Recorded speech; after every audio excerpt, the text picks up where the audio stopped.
I want to get you back to Fairfax County for the big news we have been following this afternoon. 2 officers shot during a traffic stop in Fair Oaks. Again, police giving us an update right now. Let's listen in. Traffic enforcement on this road. A car speeds by him at a high rate of speed.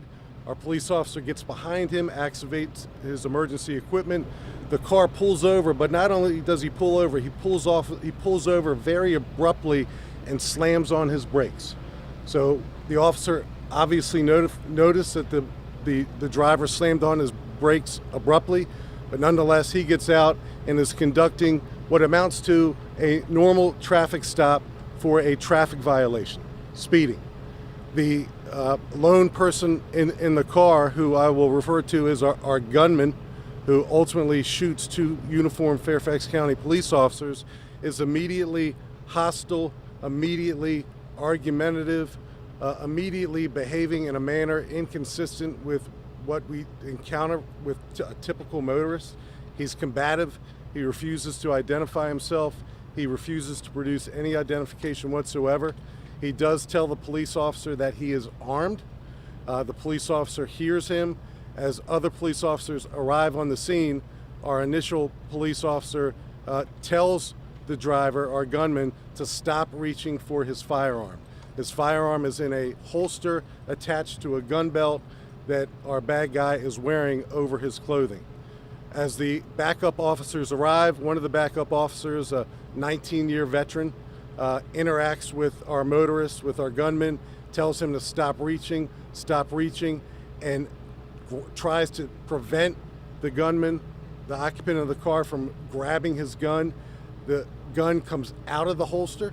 The driver of the car, our gunman, takes his gun out of the holster and leans back in his driver's seat and immediately opens fire on 2 uniformed Fairfax County police officers who are standing at the driver's side door of the car. There's a 3rd Fairfax County police officer on the scene. He too is in uniform. He too is assigned to patrol in the Fair Oaks district. He sees this deadly encounter unfolding, and he discharges his firearm, killing the gunman who was simultaneously shooting at 2 Fairfax County police officers. The non-fatal rounds strike our police officers in the elbow.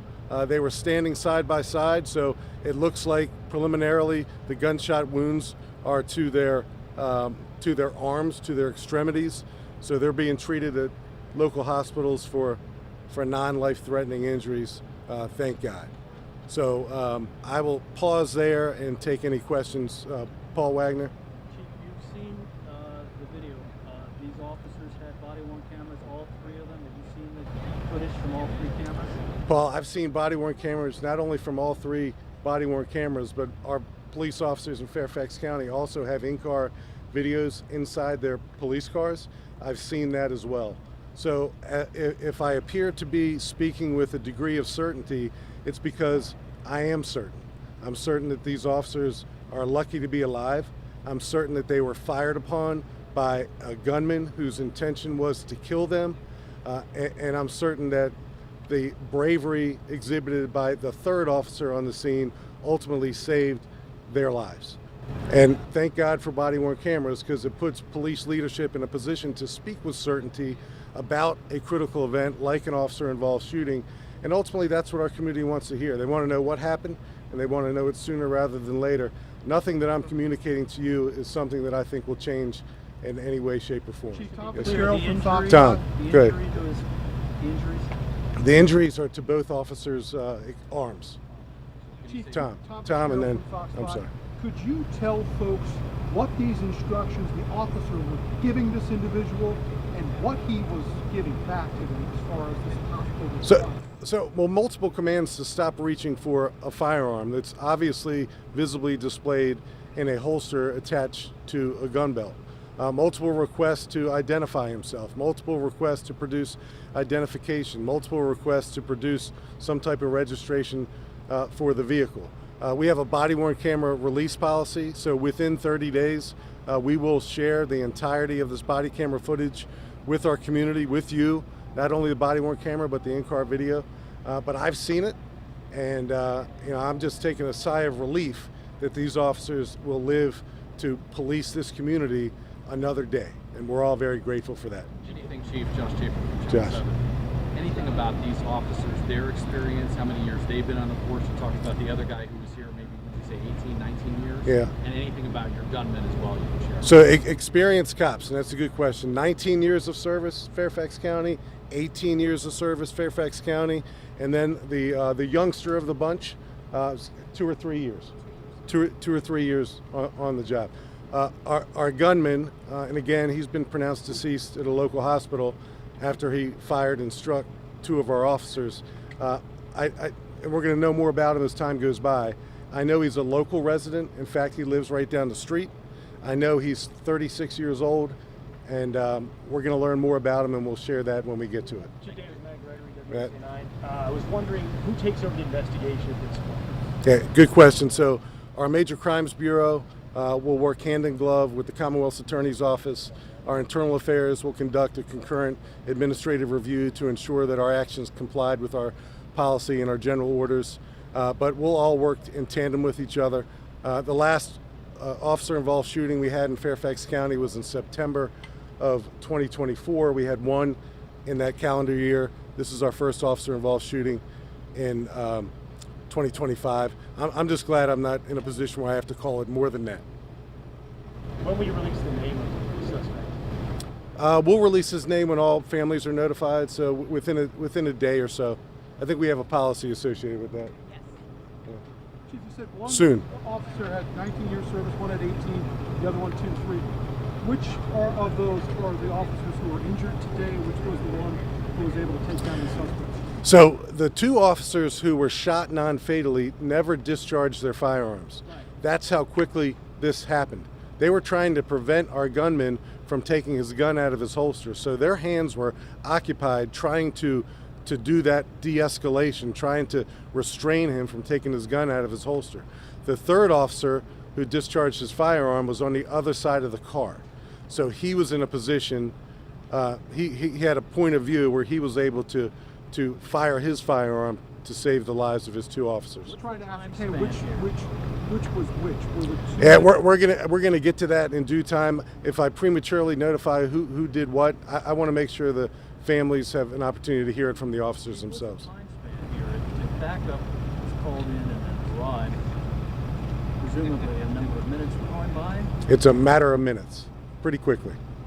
So they stopped, and the two officers standing on the driver's side, and they had their weapons out at that point? No, Paul. So it was one officer by himself, and he was conducting what amounts to as a, and I hate to say routine because nothing's routine, but he was interacting with this motorist, this gunman, and he was attempting to de-escalate him. So the motorist, our gunman, was acting in a bizarre manner right from the very start. Speeding, slamming on his brakes, being hostile, and you're going to hear what he had to say when I release the body-worn camera footage. He was combative, but our officer was doing a pretty good job of de-escalating him and attempting to communicate with him, but he just wasn't getting anywhere with that communication. By the time the backup officers arrived, our motorist, our gunman, he brought it to another level. When he continued to reach for his firearm, 2 of our officers attempted to prevent him from doing that. They were unsuccessful. The gun comes out of the holster, and he opens fire on these 2 cops. How close are they to the suspect in that moment? Yeah, for half the distance from me to you, at the most. They're right at his driver's side door. Is there anything you could say at this point about perhaps anything else you've learned about the suspect through things that might have been in the car? Anything that you've discovered to this point besides that firearm? Yeah, our crime scene detectives are here. They're going to go through the car. We're going to get search warrants and examine all the evidence. Virginia State Police, as always, they're here. They showed up to the scene. ATF, they're always the first federal law enforcement agency to show up on a critical scene like this one. I've received calls from Eric Siebert, our newly appointed U.S. Attorney for the Eastern District of Virginia.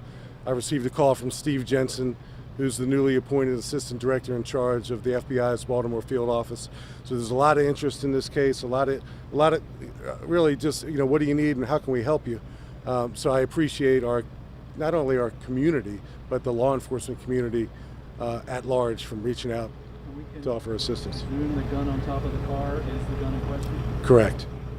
What kind of a gun is it? Right behind us. So I'm sorry, we do believe that's the suspect's weapon, correct? It is, yes. The question from Paul Wagner is what kind of a gun. I'm just going to describe it as a semi-automatic pistol.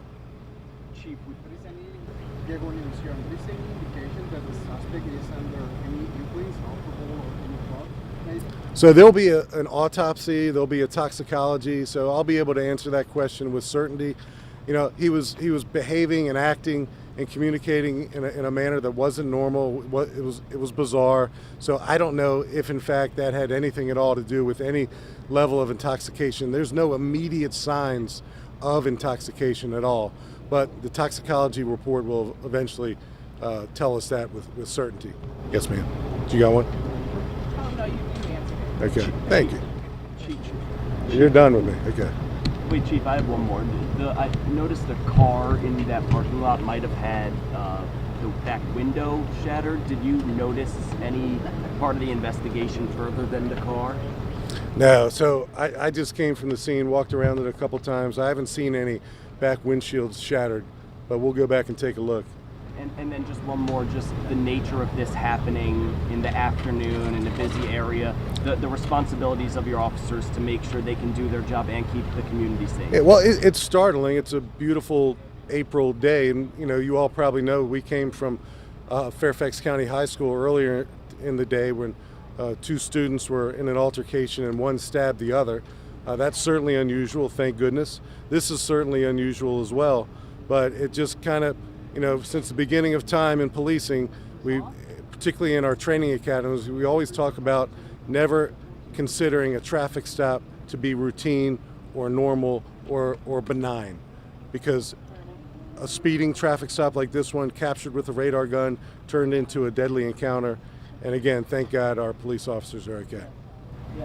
All right. The schools went on lockdown, the nearby, like For this incident, I don't know, but we can follow up. I don't know. Do you have a time in that traffic stop this time? We'll get that for you. Okay. Thank you.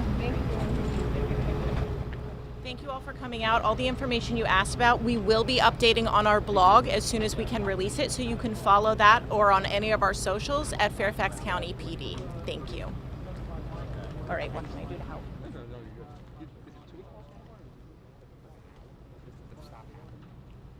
We can get you the call for service.